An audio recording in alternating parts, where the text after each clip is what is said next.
Welcome back to Literary Thoughts, the poetry of Edgar Allan Poe. This video comes at the onset of your poetry unit in Edgar Allan Poe for one simple reason. As you read through the pieces, especially the ones that are oft thought of as being scary and terrifying, like The Raven, I encourage you to focus on, is it really scary? Let's take The Raven itself, for example. The poem quite frequently in public media has been portrayed as this terrifying piece of horror. The Simpsons' Treehouse of Horrors includes it, with Bart Simpson going as the role of the Raven and Homer being the narrator, and paint this horrific supposed picture of what has befallen our poor narrator. In truth, it is not a poem of horror. It is a poem of lost love. The narrator sits in his own mind, trapped within a chamber of his own creation, refusing to see the world around him without the lost Lenore. Is Lenore dead? Is she alive? One of those answers is definitely correct. The biggest piece is she's gone. He's decided to place himself in a realm of history in the past to be able to stay away from the idea, the thought, the realization that he is now alone, that he has lost the most important being to himself in this entire universe. If he's stuck in the past, if he's sequestered away from all, he is protected from the acknowledgement that he is truly alone. The Raven's presence is not meant to torture him. It is not meant to poke at him and prod at him. It's not even focused on the idea of Lenore.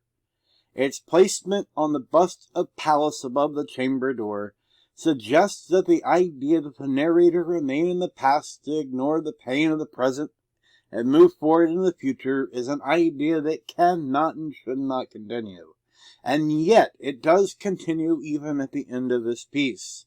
The narrator refusing to go through the door and move back into the present and acknowledge the loss of his love. Pay close attention to the moments when he interacts with the Raven and starts asking questions about Lenore. Look at the level of panic, anger, and curiosity and all that rises up within him as he seems to think that the bird is telling him that his love is never going to be in existence ever again in this world or the next. It's not a story of horror. It's not a story of terror. It's a story of deep sadness, loss, mourning, and love. The Raven is a love poem? I don't know about you, but if I ever experienced a loss so severe, I could imagine not wanting to face the reality of the world I'm around for a time. It's the way that you would process losing someone that was so important. Alas, we do not live in a world where we can just sit idly by and mourn. We oftentimes have to get back up and move right back into the high, frantic-paced nature of the world. But in Poe's era, there's a little bit greater ease to be able to be sequestered. No telephone calls coming in, no social media posts. You could be trapped in your own thoughts for a time and focus on wherever you needed to heal and move forward. But the idea was that you would indeed eventually move forward into the world and come back to be a productive member of society and acknowledge your loss, pick up, and move on. But our narrator cannot do this. He is truly incapable of being able to just let it go.